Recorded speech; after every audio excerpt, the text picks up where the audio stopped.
Hello students, welcome to Vidya school. And आज के इस लेक्चर में हम डिस्कस करेंगे क्लास 12 इंग्लिश बिहार बोर्ड के चैप्टर नंबर 2। इसका नाम है भारत इज़ माई होम, जिसको लिखा है जाकिर हुसैन ने। ओके, तो ये जो चैप्टर है ये दो पार्ट्स में डिवाइड करता हूँ मैं। फर्स्ट पार्ट में आज हम पढ़ेंगे एंड सेकेंड पार्ट में जितना बचता है वो सेकेंड पार्ट में हम लोग डिस्कस करेंगे। ऑलराइट, उसके बाद इसके क्वेश्चन आंसर्स होंगे एंड इसकी समरी आपको प्रोवाइड की जाएगी, क्योंकि बोर्ड एग्जाम में इसकी समरी भी आ जाती है। एंड देन स्टूडेंट्स,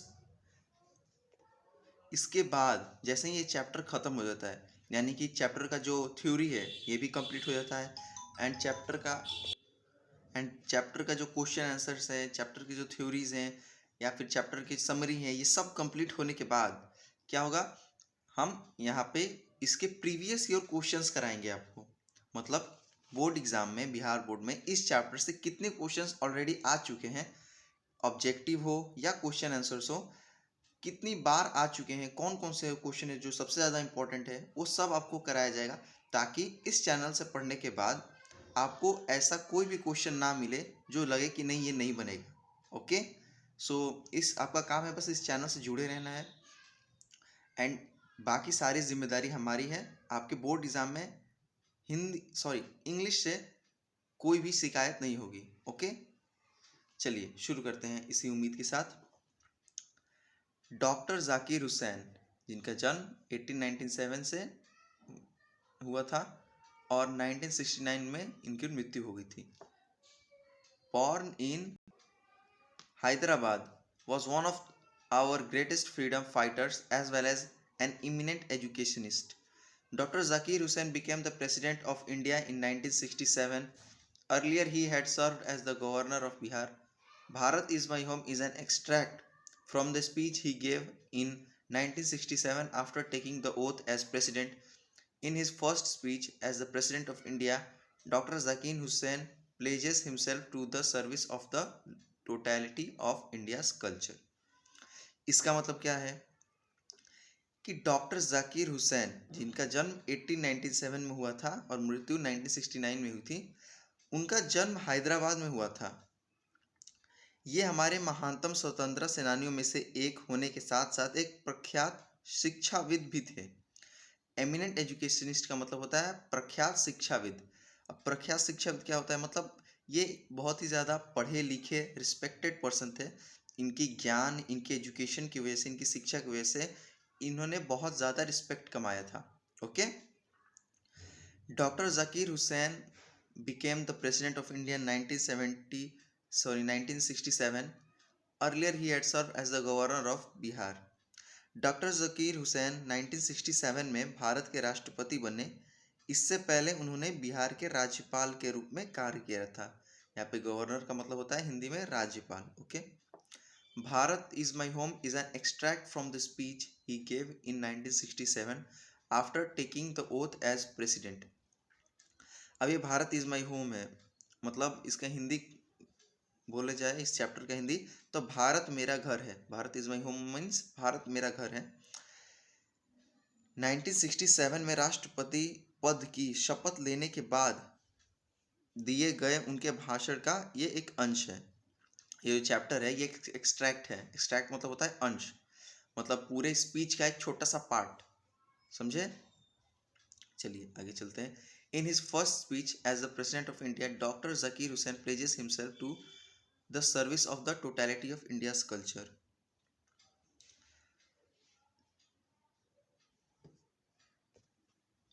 इसका मतलब यह है, भारत के राष्ट्रपति के रूप में अपने पहले भाषण में डॉक्टर जाकिर हुसैन ने खुद को भारत की संस्कृति की समग्रता की सेवा करने का वचन दिया। थोड़ा सा टफ है, बट आप समझने की कोशिश कीजिए कि जैसे ही उन्होंने स्पीच दी, प्रेसिडेंट बनने के बाद स्पीच देते हैं, तो प्रेसिडेंट बनने के बाद जो स्पीच दी उन्होंने, उसके स्पीच देने के बाद उन्होंने खुद को वादा किया, ये कसम खाई कि वो भारत की संस्कृति की समग्रता की सेवा करने में अपना पूरा जीवन बिताएंगे। ओके, सो आई होप आपको इंट्रोडक्शन क्लियर हो गया होगा, क्योंकि इंट्रोडक्शन से ऑब्जेक्टिव में सवाल आ जाते हैं। खैर इसकी चिंता मत कीजिए, जैसे ही चैप्टर कंप्लीट होगा आपको अच्छे से प्रिपेयर करवाया जाएगा। पूरा जैसे एक अच्छे बैचेस में पढ़ाई होती है, अच्छी कोचिंग सेंटर्स में पढ़ाई होती है, पढ़ाई के बाद सब कुछ सारा करवाया जाएगा आपको यहाँ पे फ्री ऑफ कॉस्ट। ओके, चलिए अब चलते हैं इसके टॉपिक पर। I must confess that I am overwhelmed by the trust my people have placed in me by electing me to the highest office in the land. इसका मतलब यह है कि डॉक्टर ज़कीर हुसैन कह रहे हैं, यहाँ पे आई मतलब डॉक्टर ज़कीर हुसैन के बारे में बात हो रही है। वो कह रहे हैं कि मुझे यह स्वीकार करना चाहिए कि देश के सर्वोच्च पद पर चुनकर मेरे लोगों ने मुझ पर जो भरोसा जताया है उससे मैं अभिभूत हूँ। अभिभूत मतलब ओवरवेल्म्ड, ओवरवेल्म्ड को हिंदी में अभिभूत बोलते हैं, यानी कि मैं बहुत ज़्यादा खुश हूँ कि लोगों ने मुझ पर भरोसा जताया कि मैं इस काबिल हूँ कि मुझे प्रेसिडेंट के पद पर बैठाया जाए। Highest office in the land मतलब होता है प्रेसिडेंट का पद। यहाँ पे highest office in the land का यहाँ पे सिंबॉलिक अर्थ है प्रेसिडेंट के पद पर। ओके, सो यहाँ पे अपनी खुशी बता रहे हैं डॉक्टर ज़कीर हुसैन। खुश क्यों है? क्योंकि लोगों ने उनके ऊपर भरोसा जताया, ट्रस्ट जताया। कहाँ के लोगों ने? भारत के लोगों ने, इंडिया के लोगों ने, कि वो देश के सर्वोच्च पद यानी कि प्रेसिडेंट के पद पर बैठे। ओके, तो इस भरोसे से डॉक्टर ज़कीर हुसैन बहुत खुश हैं। चलिए नेक्स्ट टॉपिक पे चलते हैं, सॉरी नेक्स्ट पैराग्राफ पे। Doctor Radha Krishnan brought to the presidency a mental equipment, a degree of erudition, and the wealth of experience rarely to be found anywhere. During a lifetime devoted to the pursuit of knowledge and truth, he has done more than probably any other man to bring out and explain Indian philosophical thought and the oneness of all true spiritual values. He has never lost his faith in the essential humanity of man, and he himself has never ceased to champion the right all men to live in dignity and with justice. चलिए इसका मतलब समझते हैं। Doctor Radha Krishnan, अब पहले doctor Radha Krishnan कौन थे ये जान लेते हैं। डॉक्टर जाकिर हुसैन के प्रेसिडेंट बनने से पहले डॉक्टर राधा कृष्णन प्रेसिडेंट थे। ओके, इनके प्रेसिडेंट काल मतलब इनके जो राष्ट्रपति काल था उनके खत्म होने के बाद जाकिर हुसैन आए थे। ओके, 1967 में डॉक्टर जाकिर हुसैन बने थे। तो डॉक्टर जाकिर हुसैन से पहले डॉक्टर राधा कृष्णन थे। ओके, ये प्रेसिडेंसी मतलब क्या होता है? प्रेसिडेंसी मतलब प्रेसिडेंट का ऑफिस, मतलब जहाँ प्रेसिडेंट रहता है।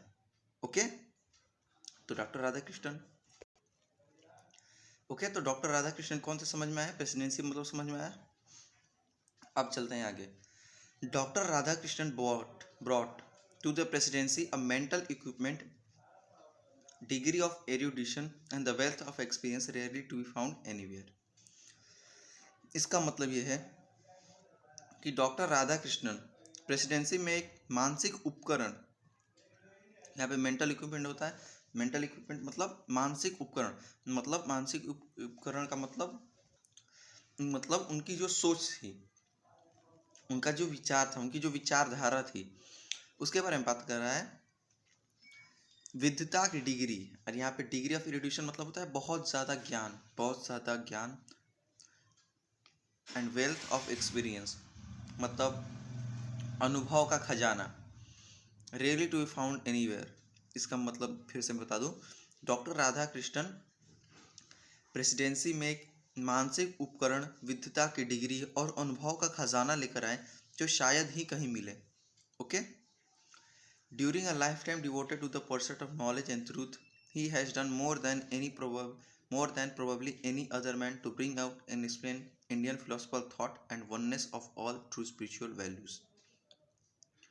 इसका मतलब क्या है? ज्ञान और सत्य की खोज के लिए समर्पित जीवन के दौरान उन्होंने भारतीय दार्शनिक विचारों और सभी सच्चे आध्यात्मिक मूल्यों की एकता को बाहर लाने और समझाने के लिए जो प्रयत्न किया, शायद उनसे ज़्यादा प्रयत्न किसी और व्यक्ति ने नहीं किया। किस चीज़ के लिए? आध्यात्मिक मूल्य और भारतीय दार्शनिक विचारों को सबको बाहर लाने के लिए, मतलब सबको समझाने के लिए कि देखो हमारे भारत की मूल्य क्या हैं, भारत की फिलोसफिकल थॉट क्या है, आध्यात्मिक विचार क्या है ना, स्पिरिचुअल वैल्यूज़ क्या हैं। सो इन्होंने बहुत अच्छे ढंग से, मतलब डॉक्टर ज़कीर हुसैन के हिसाब से तो देखें तो इनसे ज़्यादा मेहनत किसी ने नहीं की इंडियन फिलोसफिकल थॉट और oneness of our true spiritual values को बाहर लाने में, लोगों को, दुनिया को दिखाने में कि देखो हमारे देश कितना महान है, हमारे देश की फिलोसफिकल थॉट्स क्या है, oneness of true spiritual values क्या है, स्पिरिचुअल वैल्यूज़ क्या है। तो इन्होंने बहुत ज़्यादा मेहनत की और इनकी जितनी मेहनत किसी और ने नहीं की। किसके हिसाब से? डॉक्टर ज़कीर हुसैन के हिसाब से। He has never lost his faith in the essential humanity of man, and he himself has never ceased to champion the right of all men to live in dignity with justice. आगे बता रहे हैं कि उन्होंने मनुष्य की आवश्यक मानवता में अपना विश्वास कभी नहीं खोया। ओके, उन्होंने मनुष्य में आवश्यक मानवता, मानवता तो समझ रहे हो सब, जो मानव इंसान में जो एसेंशियल, मतलब जो आवश्यक है, ह्यूमैनिटी मतलब मानवता किसी मैन में। जैसे कोई मैन होता तो इंसान ही है देखने में, बट एक्चुअल में वो जानवर होता है, उसके अंदर दया भाव वो सब कुछ नहीं होता है। सो ऐसे इंसान को हम निर्दयी बोलते हैं। बट ऐसे इंसान जो कि थोड़े हम्बल हो, थोड़े दयालु हो, वैसे इंसान को हम बोल सकते हैं कि हाँ इसमें मानवता है अभी। तो उसी ह्यूमैनिटी के बारे में बात कर रहे हैं कि जो यहाँ पे ही किसको बता रहे हैं? डॉक्टर राधा कृष्णन को। ओके, कि डॉक्टर राधा कृष्णन ने मनुष्य में आवश्यक मानवता में अपना विश्वास कभी नहीं खोया और उन्होंने स्वयं भी सभी मनुष्यों के सम्मान और न्याय के साथ जीने के अधिकार का समर्थन करना बंद नहीं किया। उन्होंने पूरी जिंदगी लड़ाई लड़ते रहे ताकि जो सारे मानव है वो एक सम्मान, मतलब एक तरह का सम्मान और न्याय के साथ जिए। ऐसा ना हो कि जो पैसे वाले हैं या जो बड़े लोग हैं उनको सम्मान मिले, उनको न्याय मिले, बट जो नीचे दुबले कुचले जो लोग हैं उस समय को उनको ना ही सम्मान मिले ना ही न्याय मिले। और ये तो सब हम अपनी सोसाइटी में देखते हैं कि जो गरीब होते हैं उनको सम्मान तो नहीं मिलता है, प्लस न्याय भी बहुत कम ही मिलता है। सो इसी एविल के, इसी दुष्ट परिणाम के अगेंस्ट डॉक्टर राधा कृष्णन का पूरी जिंदगी समर्पित रहा है, इसी के अगेंस्ट वो लड़ते रहे हैं। ओके, सो इस पूरे टॉपिक को, सॉरी पूरे पैराग्राफ को समराइज करना होगा तो कैसे करूँगा, ध्यान से सुनिएगा इस पूरे। मतलब डॉक्टर राधा कृष्णन प्रेसिडेंसी में एक मानसिक उपकरण, विद्वता की डिग्री और अनुभव का खजाना लेकर आए जो शायद ही कहीं मिले। ठीक है, फाउंड टू बी एनीवेयर। ज्ञान और सत्य, pursuit of knowledge and truth, ज्ञान और सत्य की खोज के लिए समर्पित जीवन के दौरान उन्होंने भारतीय दार्शनिक विचारों और सभी सच्चे आध्यात्मिक मूल्यों की एकता को बाहर लाने और समझाने के लिए जो मेहनत की है वो शायद ही कोई और मेहनत करे। ऐसा डॉक्टर ज़कीर हुसैन कहते हैं कि उनकी जितनी मेहनत किसी ने नहीं की किस चीज़ में, आध्यात्मिक मूल्य और भारतीय दार्शनिक विचारों को उजागर करने में, लोगों के सामने प्रस्तुत करने में, उसका प्रचार करने में, एक तरह से आप कह सकते हैं। उन्होंने मनुष्य की आवश्यकता, मानवता के, उन्होंने मनुष्य में जो पशुता होती है उसमें वो कहते थे कि मनुष्य को जो पशुता है उसके अंदर को उसको समाप्त करना चाहिए और उसमें मानवता लाना चाहिए, क्योंकि इंसान अपनी मानवता से, अपने कर्मों से मानव बनता है, ना कि अपने रूपरेखा से देखने से। ठीक है, तो उन्होंने मनुष्य की आवश्यक मानवता में अपना विश्वास कभी नहीं खोया और उन्होंने स्वयं भी मनुष्यों के सम्मान और न्याय के साथ जीने के अधिकार का समर्थन करना बंद नहीं किया। डिग्निटी एंड जस्टिस मतलब सम्मान और न्याय।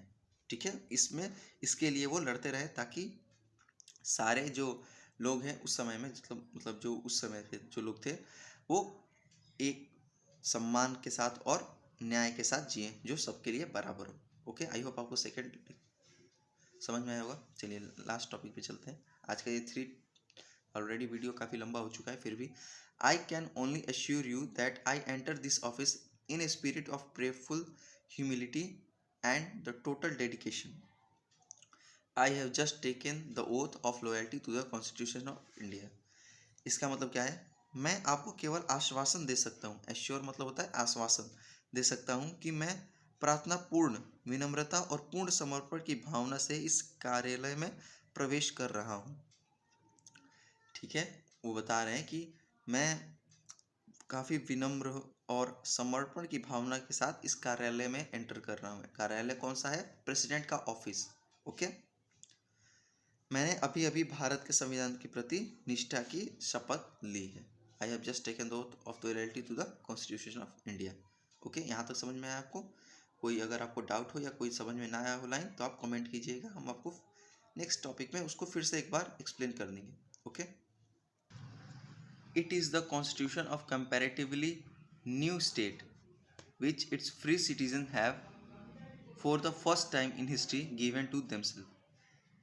It is the young state of an ancient people who through the long millennia and through cooperation of diverse ethnic elements have striven to release timeless absolute values in their own peculiar way. I pledge myself to the service of those values. 4. Thou some concrete realization of a value may become inadequate with the change of circumstance, the value remains eternally valid and presses for newer and fresher realization. The past is not dead and static. सबसे important line, ये बहुत बार सवाल आ चुका है। जब आपको मैं previous year questions कराऊंगा तो आपको समझ में आएगा इसकी वैल्यू क्या है। तो यहाँ से जब पढ़ाऊंगा तो ध्यान से सुनिएगा। Okay, the past is not dead and static. It is alive and dynamic and is involved in determining the quality of our present and the prospects of our future. इसमें बता रहे हैं it is the constitution of comparatively new state which its free citizens have for the first time in history given to themselves. मतलब ये तुलनात्मक रूप से, comparatively मतलब तुलनात्मक रूप से एक नए राज्य का संविधान है जो इसके स्वतंत्र नागरिकों ने इतिहास में पहली बार स्वयं को दिया है ना? क्योंकि उससे पहले तो इंडिया गुलाम था, है कि नहीं? अब इंडिया आज़ाद हुआ तो उन्होंने, ये इतिहास में पहली बार हुआ क्योंकि राजशाही इंडिया से ख़त्म हो चुकी थी, अब तो कॉन्स्टिट्यूशन का ज़माना आ गया है। तो वहीं बता रहे हैं कि ये एक नए राज्य का संविधान है जिसके स्वतंत्र नागरिकों ने इतिहास में पहली बार स्वयं को ये दिया है, क्योंकि उससे पहले तो राजा होते थे तो लोगों को कोई खास अधिकार हुआ नहीं करता था। बट अब कॉन्स्टिट्यूशन के आने के बाद सारा अधिकार लोगों के हाथ में होता था। किसको वोट देना है, किसको लाना है राज्य में, किसको जिताना है, किसको नहीं, तो सारा खेल अब लोगों के ऊपर हो गया था। It is the young state of an ancient people who through the long millennia through and cooperation of diverse ethnic elements have striven to release timeless absolute values in their own peculiar way. इसका मतलब यह है कि यह एक प्राचीन लोगों का युवा राज्य है जिन्होंने लंबी शताब्दी के माध्यम से और विभिन्न जातीय तत्वों के सहयोग से अपने विशिष्ट तरीके से कालातीत पूर्ण मूल्यों को सवार करने का प्रयास किया है ना? यहाँ तक समझ में आया? पेक्यूलियर मतलब होता है विशिष्ट तरीके, पेक्यूलियर में मतलब विशिष्ट तरीके। चलिए, I pledge myself to the service of those values for thou some I pledge myself to the service of those value. मैं उन मूल्यों की सेवा के लिए स्वयं को वचन देता हूँ। ये कौन सा मूल्य है? जो कि प्राचीन लोग, एंशिएंट पीपल मतलब प्राचीन लोगों ने इस्टेब्लिश किया था, ठीक है? मतलब प्राचीन लोगों ने लाया था इस दुनिया में, उनकी ये शपथ लेते हैं कि मैं उनका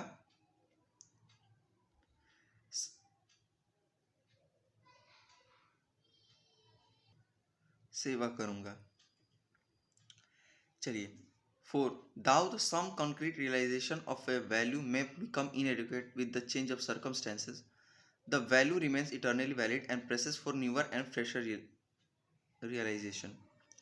अब बोल रहे हैं इस लाइन से, क्योंकि बट मतलब सुनिए अब, क्योंकि यद्यपि किसी मूल्य का कुछ ठोस बोध परिस्थितियों के परिवर्तन के साथ अपर्याप्त हो सकता है, ये नहीं कह रहे कि पर्याप्त हो सकता है, ये कह रहे हैं अपर्याप्त हो सकता है, पर मूल्य साक्षात रूप में मान्य रहता है और नए बोध के लिए दबाव डालता है। मतलब हो सकता है कि जो मूल्य हैं वो सिचुएशन के हिसाब से अब अपर्याप्त हो, मतलब अब उतना नहीं हो जितना की ज़रूरत हो, बट जो उन मूल्यों की वैल्यू है, वो हमेशा से ही रहेगी। और वो ऐसा नहीं होगा कि आज से 100 साल पहले उन मूल्यों की वैल्यू जो थी वो अलग थी और 100 साल बाद उसकी अलग ही नहीं, remains eternally valid and presses for new and fresher realisation, मतलब वो वैल्यू वही रहेगी, वो वैल्यू चेंज नहीं होगी।